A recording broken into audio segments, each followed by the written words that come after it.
Tengo el gusto de presentar al ingeniero Marcelo Ernesto Cáceres, ingeniero agrónomo egresado de la Universidad Nacional de Buenos Aires, con una maestría en tecnología de alimentos en la Facultad de Agronomía de la Universidad Nacional de Buenos Aires. Es asesor en nutrición animal y consultor de empresa. Posee más de 30 años de experiencia en tarea técnica en el área de nutrición en Argentina y América Latina. Comparte su conocimiento como profesor de grado y posgrado. Le escuchamos. Buenos días a todos. Es un placer para mí interactuar con ustedes y de paso agradecer a la organización de la Sexta Jornada Avícola por darme la oportunidad de hablar sobre algo que es absolutamente relevante y fundamental como es el agua. Hoy vamos a tocar el tema de agua en función de estos 4 ítems. Disponibilidad, aptitud, temperatura y el agua como vector. Si ustedes se fijan, en el primer ítem, el título es muy largo, la palabra en sí misma, disponibilidad, pero no es cantidad, disponibilidad no es cantidad, porque se trata de que el agua esté disponible en el inicio del galpón, en el primer niple, pero también que esté disponible del mismo modo en el último. Entonces no alcanza con el concepto de cantidad. La cantidad puede estar en la bomba muy bien, pero la disponibilidad es otro tema que vamos a charlar en el transcurso de la presentación. Ahora bien, este sería el galpón entre crianzas. Acá tenemos el depósito de agua externo.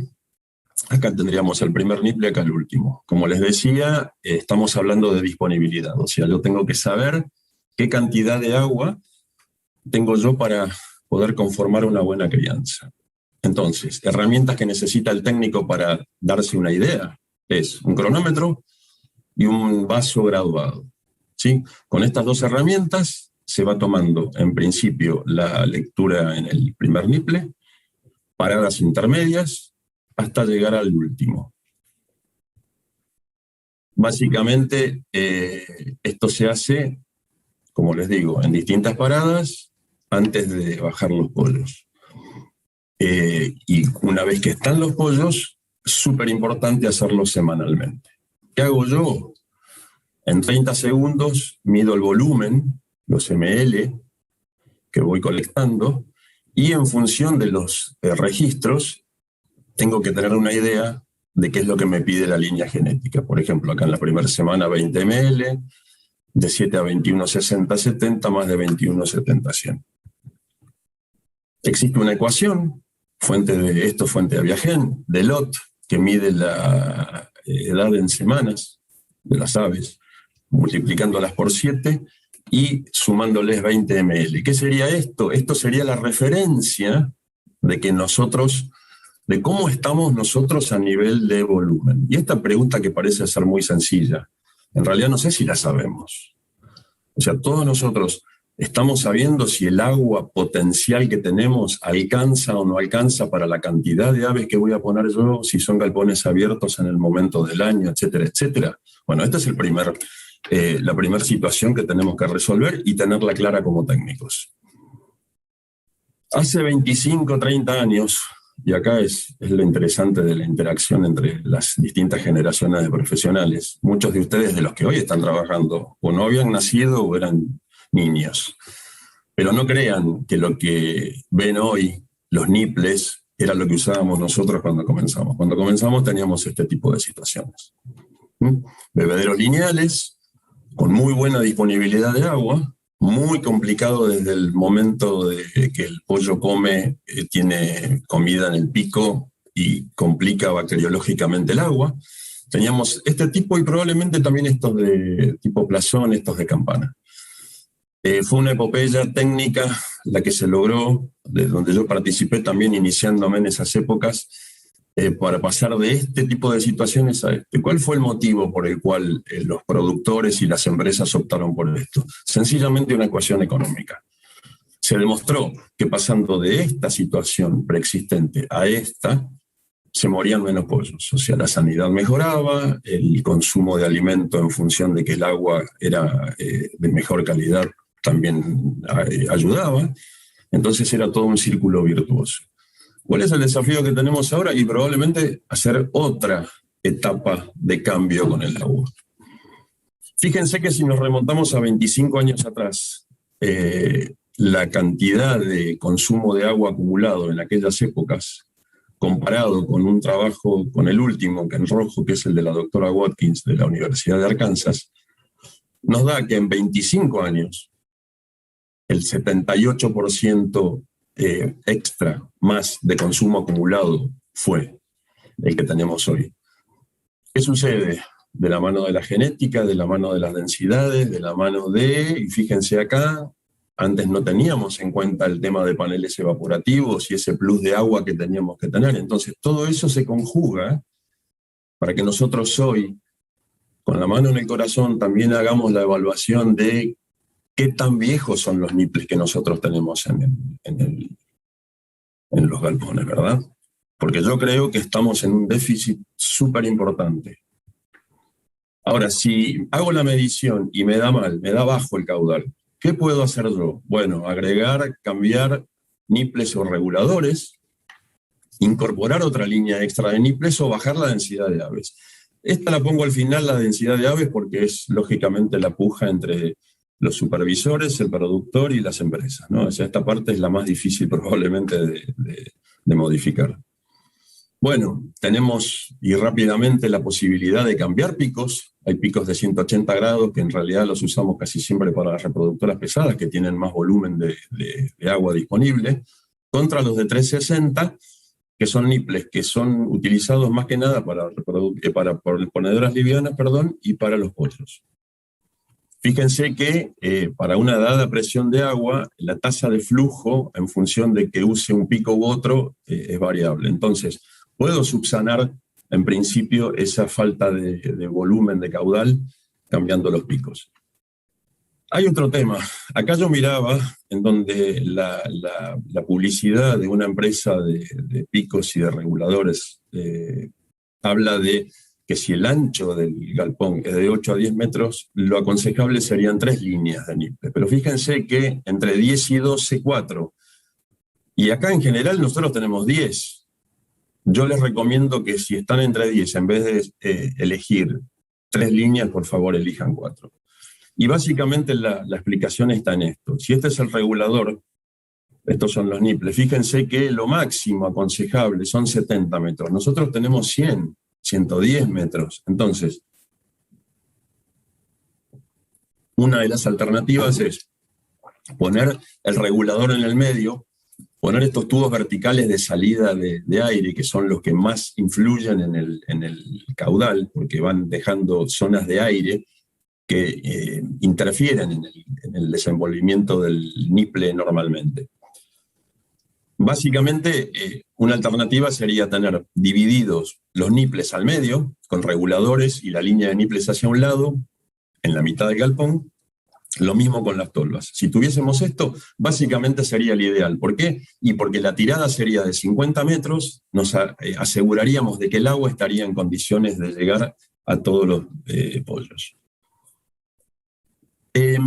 Es importante, súper importante, que nosotros tengamos en cuenta que la disponibilidad de agua en las primeras etapas es definitivamente importante. Mikec, un veterinario croata investigador, hace un ensayo muy interesante en donde tiene 5 grupos de tratamientos. El C es el grupo testigo. El A y el B los trata con diferentes diferenciales de temperatura, pero nos vamos a remitir al D y al E, que son el D, el ayuno de 12 horas, ayuno total, agua y alimento, y el E, ayuno, agua y alimento 24 horas. Fíjense la importancia del alimento y del agua en el peso corporal. 112 el control, 93 y 84. El saco vitelino, 0,25 a 0,39. Y miren esto, el 10,6 gramos en el intestino, 8,7 con el ayuno de 24 horas. Entonces, Otra de las cosas que se conjuga acá, bueno, el saco vitelino se reabsorbe más rápidamente en pollos que reciben precosmen de alimento, o sea, agua y alimento, lográndose en los primeros, en estos que reciben estas dos cosas, índices de crecimiento mayores. Si nosotros sumamos a esto el tema de que además del tracto gastrointestinal, el páncreas crece también disminuido, y que es el responsable de las enzimas endógenas, entonces el combo es diferente. O sea, nosotros estamos teniendo problemas a nivel enzimático, a nivel de como vamos a ver ahora, y fíjense, este es otro trabajo de Mallorca, en donde hay una privación también de agua y alimento, pero él lo relaciona más con el tema de las microvellosidades.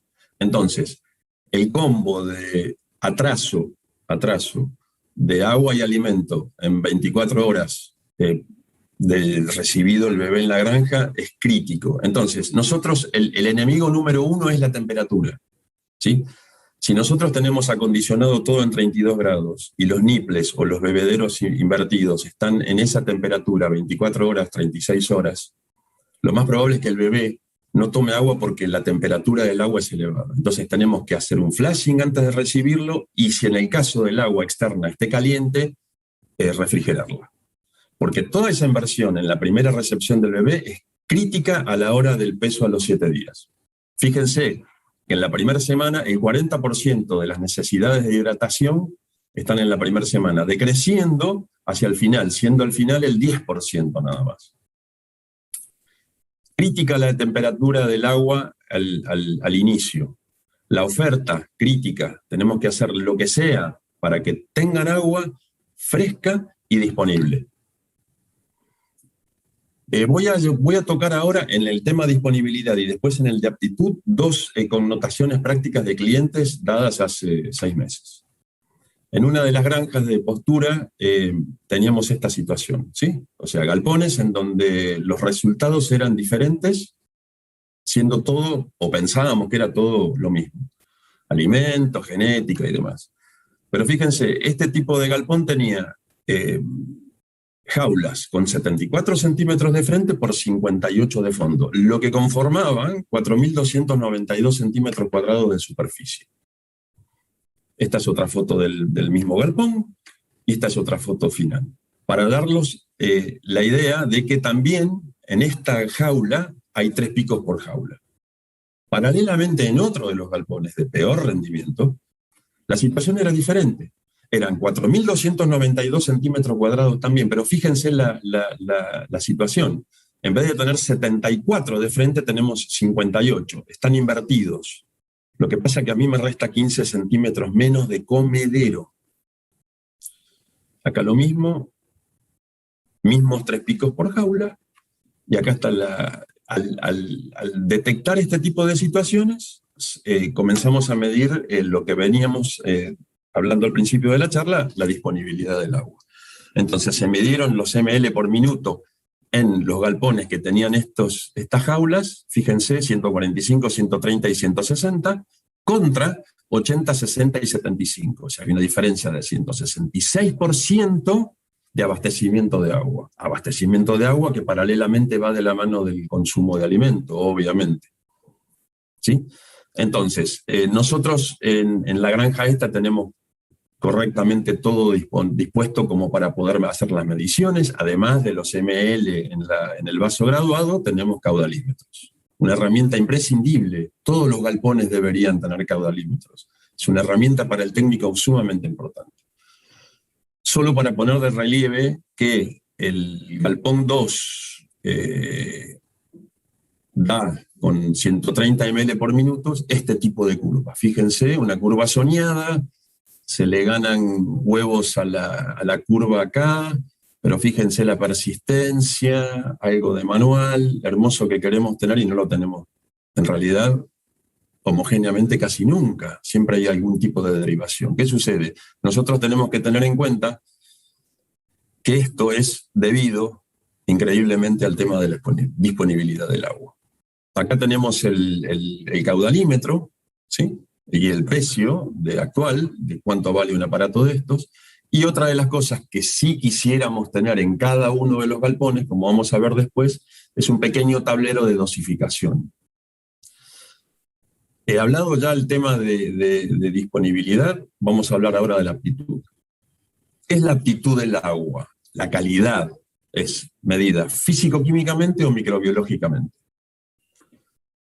Hay un trabajo de la gente de la Universidad de Entre Ríos, en Paraná, de la doctora Gieco, de Jorge Venturino y equipo, en donde caracterizan 29 granjas. Un trabajo muy interesante que para nosotros tiene un valor porque nos da la idea de que lo que vemos en distintos lugares tiene una contrapartida.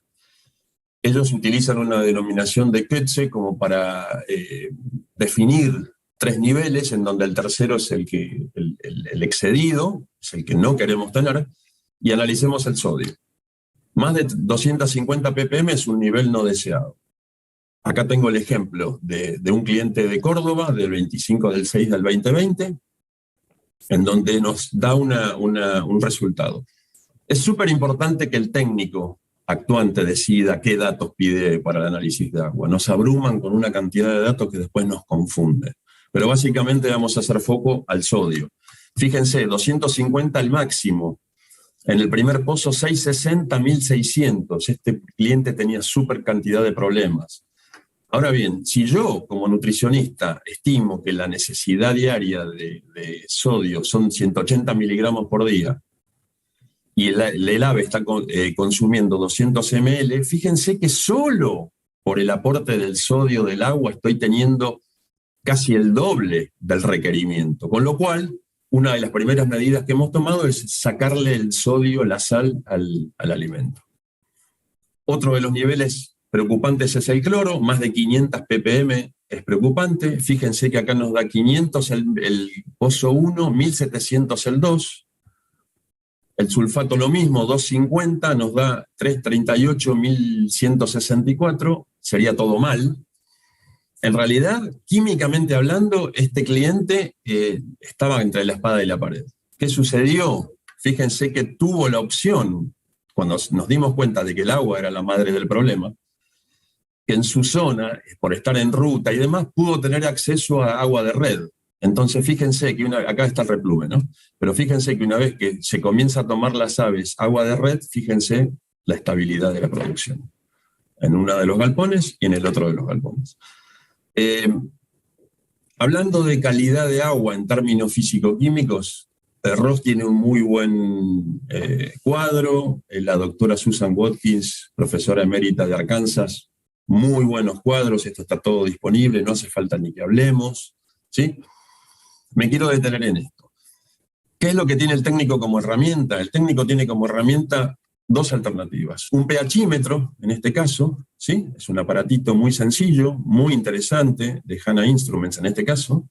Acá tiene en el interior dos electrodos, ¿sí? En el caso del pHímetro son 2 electrodos de vidrio. Fíjense que acá me dice pH 7 y a su vez también mide la temperatura del agua. Al lado tenemos un orpímetro que mide el potencial óxido-reducción, que nos da la idea de cómo ha sido el desempeño de los sanitizantes a la hora de hacer una clorinación, por ejemplo. Acá nos da el valor en milivolts, ahora lo vamos a explicar, pero acá este aparato también tiene 2 electrodos, pero en vez de ser de vidrio como en este caso, tiene 2, uno de plata y uno de platino. Muy bien. ¿Qué tenemos que hacer nosotros? Bueno, medir con el orpímetro, con el medidor de potencial óxido-reducción, una medida en el primero, en el último y en paradas intermedias. ¿Sí? Esto nos va a dar un valor en milivolts, que nos da la idea de cómo está bacteriológicamente el agua. ¿Sí? ¿Cuál es lo deseable? Lo deseable es que esté arriba de 650 milivolts. Si está arriba de 650 milivoltios, bueno, la eliminación de coli es prácticamente instantánea. ¿Sí? Fíjense que a bajos niveles de milivolts, o sea, una sanitización deficiente, no se elimina coli. Muy bien. Por otro lado, nosotros como técnicos tenemos que saber que si estamos sanitizando el agua, porque bacteriológicamente nos dio mal, y lo hacemos con hipoclorito de sodio, con cloro, es muy dependiente del pH del agua, muy dependiente del pH. Por eso nosotros como técnicos tenemos que saber, entre otras cosas, qué pH tiene el agua y los parámetros químicos, pero el pH define. ¿Por qué? Y porque si tenemos un pH más vale tirando a básico, ¿sí? Lo que va a estar predominando es el ion hipoclorito. El ion hipoclorito mantiene las ppm de cloro en el agua y nosotros pensamos que estamos haciendo un buen trabajo, pero desde el lado bacteriológico no tiene acción, o poca acción. Es el ácido hipocloroso el que trabaja en pH de 7 a menos, que le da un tratamiento a las bacterias 100 veces superior. Fíjense que a pH 6 el hipocloroso tiene una efectividad del 97% y conforme vamos subiendo el pH, fíjense la actividad como decae, ¿sí? Y esto no es improbable encontrar pH de 7,6, pero fíjense, ya estamos hablando del 40, cuando nosotros pensamos que estamos haciendo un buen tratamiento. Vamos a ver que ahora que tenemos algunas herramientas extra de productos para trabajar cuando los pH son así, medio al límite. Fíjense que, como les hablaba antes, el valor del orpímetro, si me da más de 6,65, los segundos que hacen falta para tratar de eliminar coli, salmonella, listeria, etc.